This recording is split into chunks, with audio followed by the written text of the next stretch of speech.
You're listening to today's inspirational message on the Proverbs with Kurt Bjorklund. As we turn to Proverbs 25, we are struck, if you read through this chapter, I'm struck anyway, as I read through this chapter, that it really is about how we relate to people and how to have success in our relationships. And in many ways, this is one of the overarching benefits of studying Proverbs is the wisdom and the advice is simple, it's straightforward in many ways, but it's not easy because relationships are the thing that often cause the most pain in our lives. Sometimes it's a work relationship, sometimes it's a family relationship, but if our relationships were good, then much of our life is good. And so Proverbs 25 begins by saying, these also are the Proverbs of Solomon, which the men of Hezekiah, king of Judah, copied. And so we're just reading through some more of Solomon's Proverbs. And then he says this, it is the glory of God to conceal things, but the glory of kings is to search them out. So now he's talking about kings, people in authority. As the heavens for the height and the earth for the depth, so the heart of kings is unsearchable. Translation, you will not understand or know exactly what's going on in the mind and the heart of somebody who's in leadership. And so in a sense, by talking about kings right away, he's talking about people in responsibility, people who have authority, people in leadership.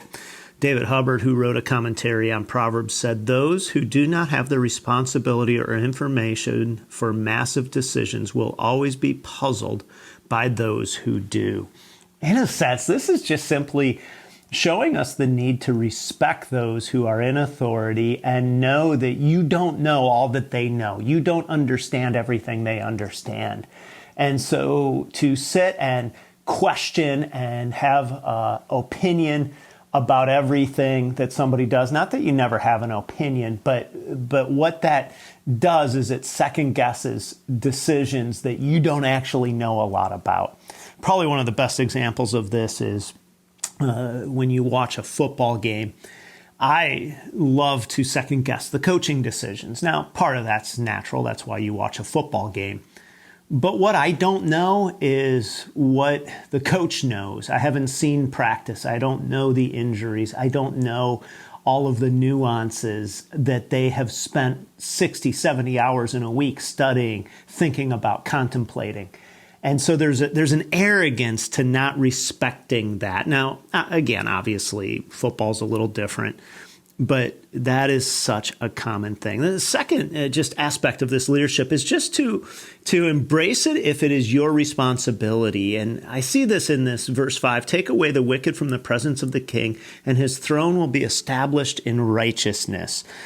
And to take away the wicked sounds very harsh because we don't like to think about wickedness in our culture. We don't like to say anybody's evil or wicked, but there are times where you will be in a leadership role and anything that you do will have an impact on others' lives. And if you don't understand that there are some who want to destroy and do something to eliminate their influence, then you don't understand probably the reality of leadership. I remember when I was first working at a church, one of the first churches I worked at, I was working at a small church in the city of Chicago, and I was running the youth ministry, and there weren't a lot of kids, so I started an outreach portion so that we'd have kids to actually do youth ministry, and a bunch of kids started coming.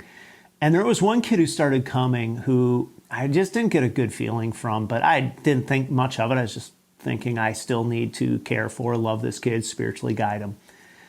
One of my friends came one day and was helping out, and he just said to me, he said, this kid is bad news. He said he's selling drugs to the other kids. And I had missed that initially. So I went to this kid and I said, hey, you are welcome to come to me for spiritual counsel. I'll give you spiritual counsel personally, whatever you think you're getting here, but you can't come back here to this youth ministry unless you're done selling drugs. And I gave him a specified amount of time.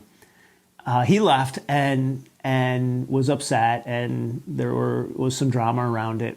But it changed the trajectory of that group. And, certainly being a youth pastor is not a king, but there's a sense of authority, leadership, responsibility, and understanding that sometimes you have to proactively root some people out in order to have a healthy establishment of what you're trying to do. And then verse 6, do not put yourself forward in the king's presence or stand in the place of the great, for it's better to be told, come up here, than to be put in a lower to be put lower in the presence of a noble. And this is the idea of humility, or not putting yourself forward around responsibility. And one author writes about this and says, how does humility show itself in daily life and interactions?